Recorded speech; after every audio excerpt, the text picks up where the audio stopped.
تخيل معايا عربية بتطير على الطريق السريع، مطاردة مستحيلة. قلبك هيقف من الخوف والحماس، كل ثانية فيها حركة ما حصلتش قبل كده، حركات خطيرة، مفاجآت على طول، وضحك ومغامرة هتخليك على أطراف الكرسي من أول ثانية. اشترك في القناة ويلا بينا نبدأ الفيلم. بيبدأ فيلمنا في موقع تصوير سينمائي مع كولت، واللي بيشتغل دوبلير للممثلين في المشاهد الخطيرة، فتلاقيه في وسط انفجار أو بينط في بركان تيم بدل البطل. كل ده قدام حبيبته جودي المصورة السينمائية ومساعدة المخرج. والمفروض النهاردة إنه هيعمل دوبلير للممثل توم في فيلم أكشن، ودلوقتي بيجهزوه للمشهد اللي هيقع فيه من برج عالي وبيربطوه كويس. لكن المفاجأة إن المشهد بيتحول لحقيقة مرعبة، وبيقع كولت من ارتفاع عالي وبينقلوه بالإسعاف. وبعد مرور سنة ونص بنشوف كولت راجع بيته بهدوء وبيركب جهاز على ظهره، لأن الحادث اتسبب له في كسر في ظهره. ومن وقتها هو بطل التمثيل وبعد عن جودي، ودلوقتي هو بيشتغل في مطعم مع عيلته. وفي ليلة بيتفاجئ بمكالمة من غيل مدير أعمال الممثل توم، بتطلب منه يرجع للشغل لأنه في مشاهد عايزينه يصورها. والحقيقة إن كولت بيرفض في البداية، لكنه لما بيعرف إن جودي هي مخرج الفيلم وإنها طالباه هو بالاسم بيقبل فورا وبيقول لها إنه جاي. وفعلا تاني يوم بيكون في الموقع وبيستقبلوه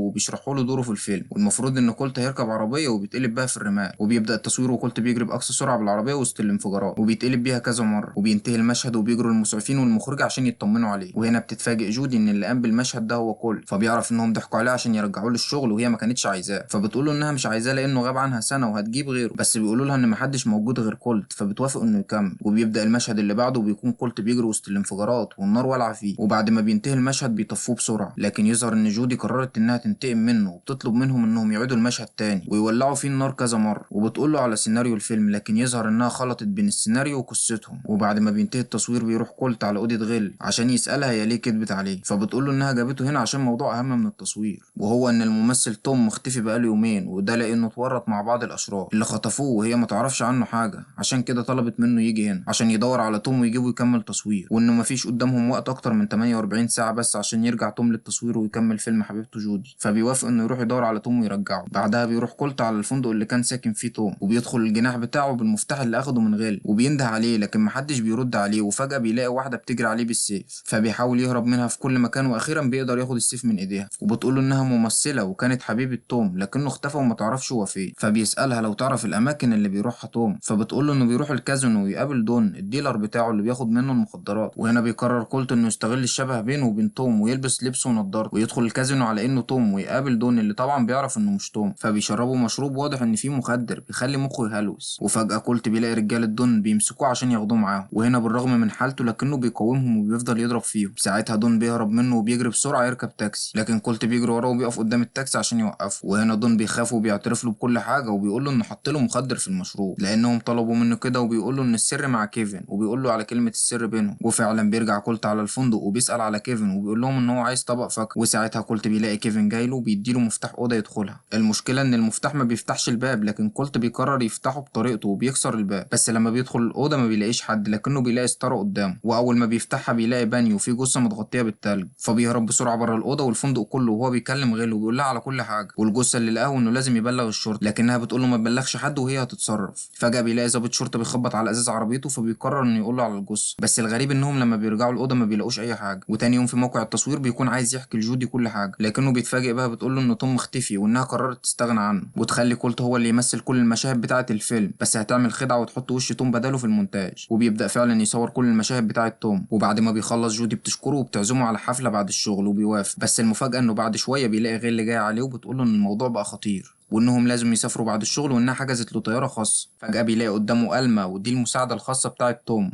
واللي بتتكلم مع واحد وبتقوله انها مش لاقيه توم. ساعتها كولت بيقرر انه يراقب ألما لانه متاكد ان وراها سر. وفي الوقت اللي كانت جودي في الحفله مستنيه كولت، كان هو قدام بيت ألما مستنيها لما تخرج. وساعتها اتكلم معاها في اختفاء توم، فبتقول له ان اخر مره شافته فيها كان في حفل. وتاني يوم لقيت غيل بتتصل بيها وتقول لها ان توم ضيع تليفونه. ساعتها ألما راحت تدور عليه، لكن اللي لقيته هو التليفون بتاع الحارس بتاعه، بس عليه باسورد مش عارفه تفكه وتشوف اللي عليه. فبتديله التليفون وبتطلب منه يحاول يعرف السر. فجأة وهما بيتكلموا بيلاقوا ناس جت كهربتهم بالصاعق وخطفوا ألما. وساعتها كولت أول ما بيفوق من الصدمة بيجري بأقصى سرعة ورا العربية ومعاه الكلب بتاعه، وبيفضلوا يجروا ورا العربية، والناس اللي جوه العربية بيسألوا ألما عن التليفون اللي فيه الفيديو المهم. في نفس الوقت غيل بتوصل عند جودي اللي قاعدة مستنية كول، وبتقول لها إنه سافر خلاص وسابهم. ساعتها جودي بتستغرب ازاي كولت يسيبها مرة تانية ويختفي من غير ما يقول لها. في الوقت ده كولت بيكون بيجري ورا العربية اللي خطفت ألما، لأن أكيد معاهم سر وأكيد لهم علاقة بخطف توم قبلها. وهنا بيقرب من العربية وبيخلي الكلب بتاعه يخرج من الإزاز المكسور، وبيجري ويعد الحارس اللي واقف ورا في العربية. وفي نفس الوقت كولت بيخرج من الإزاز وبينط على العربية وهم ماشيين، وبيبدأ يضرب فيهم واحد ورا التاني وبيسألهم عن مكان توم. في نفس الوقت هم بيسألوه عن مكان الموبايل. أما ألما فبتقدر إنها تضرب السواق وبتخرجوا بره العربية، وبتسيطر هي على العربية وبتوقفها. فبيقوم كولت وبيجري على الحفلة عشان يلحق جودي، لكن للأسف بيلاقيها مشيت خلاص. وهنا بيقابل واحد من أصحابه اسمه دان وبيحكي له على اللي حصل، وبيقول له إن توم ما كانش بيعرف يحفظ حاجة، عشان كده كان بيكتب الحاجات المهمة في ورقة عنده في البيت. وهنا بيروح مع صاحبه دان عند بيت توم وبيبدأوا يدوروا على الورقة اللي فيها باسورد الموبايل، واخيرا بيلاقوها وبيقدروا انهم يفتحوا الموبايل ويشوفوا الفيديوهات اللي فيه. وهنا كانت المفاجأة، لان الفيديو الاخير اللي كان على التليفون بيصور الحفلة الاخيرة اللي ظهر فيها توم، وكان مع الدوبلير الجديد بتاعه اللي اسمه هنري. لكن فجأة توم بيخبط هنري بقوة وهما بيهزروا، بس ساعتها هنري راسه بتتخبط في الدولاب وبيموت. وقتها كولت بيفتكر ان هنري هو الجثة اللي شافها في البانيو في الأوضة. بس المفاجأة بقى انهم لما بيفتحوا الاخبار بيلاقوا ان الشرطة اكتشفت جثة هنري، والمتهم الرئيسي في قتله هو كولت نفسه اللي اكتشفوا فيديو له وهو خارج من الأوضة والفندق بسرعة. كولت بيحاول انه يتواصل مع جودي ويبعت لها رسائل، لكنها ما بتشوفش الموبايل اصلا. وفجأة كولت وصاحبه دان بيلاقوا مجموعة هجمت عليهم وهم في بيت توم، وبيطلبوا منهم التليفون اللي عليه الفيديو. بس كولت ودان بيفضلوا يضربوا فيهم، لكن للأسف في طلقة بتيجي في الموبايل اللي في ايديهم وبيتدمر. وبكده للأسف الدليل اللي معاهم بيروح. لكن في نفس الوقت بيقدروا انهم يهزموا المجرمين وبيهرب دان. بس كولت بيهرب وبينزل على الدور اللي تحت. وهنا كانت المفاجأة، لأنه بيلاقي توم وهو قاعد بيحتفل مع أصحابه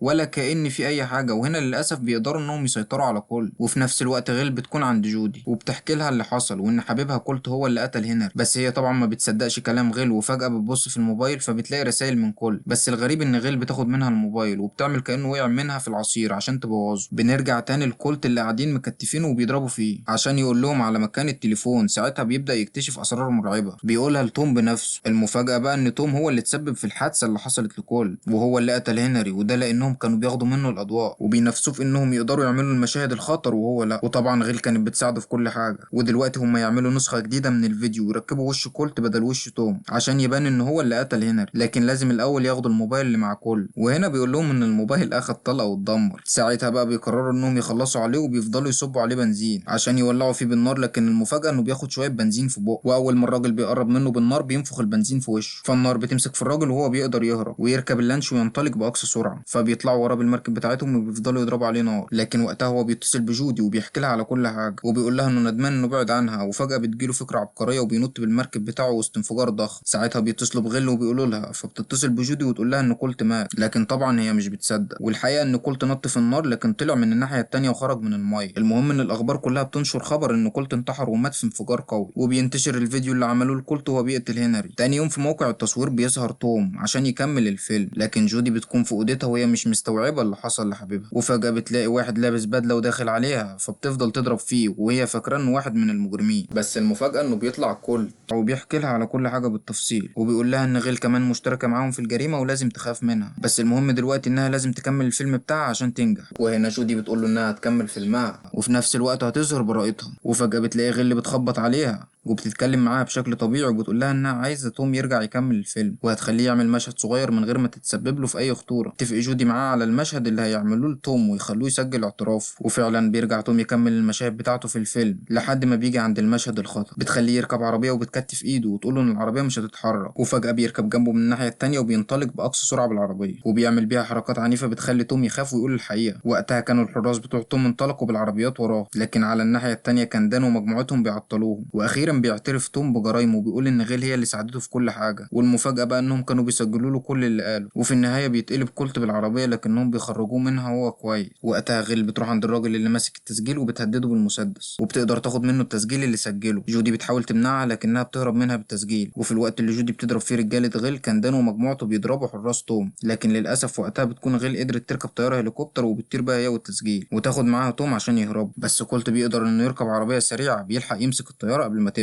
وهنا بيقدر انه يدخل الطياره ويحارب توم وغيل وبيحاول ياخد منهم التسجيل، لكن غيل كانت بتهدده بالمسدس وبتحاول تقتله بس هو قدر يهرب منها وخد التسجيل ونط من الطياره. وقتها كان صاحبه دان عامل له مرتبه هوائيه عشان ينزل عليها وما يتاذيش. واخيرا بينجح كولت انه ياخد التسجيل ويرجع تاني لحبيبته جودي وبيثبت براءته. والحقيقه ان بغض النظر عن كل اللي حصل، لكن الفيلم بتاع جودي لما اتعرض في السينمات حقق نجاح كبير جدا وبقت مخرجه مشهوره. اما بالنسبه للي حصل لغيل وتوم في الطياره بتاعتهم وقعت لكنهم نزلوا منها عادي باصابات بسيطه، وساعتها لقوا ناس مستنياهم، ولما توم حب يهرب لقى القنابل اللي خبوها في الأرض بتنفجر حواليه، ويظهر إنه أخيرا هيعمل مشهد خطير بنفسه من غير دوبلير. وأخيرا فيلمنا بيخلص هنا، ولو لسه مشتركتش في القناة اشترك وفعل زرار الجرس عشان يوصلك كل ملخص احنا بننزله. يلا سلام.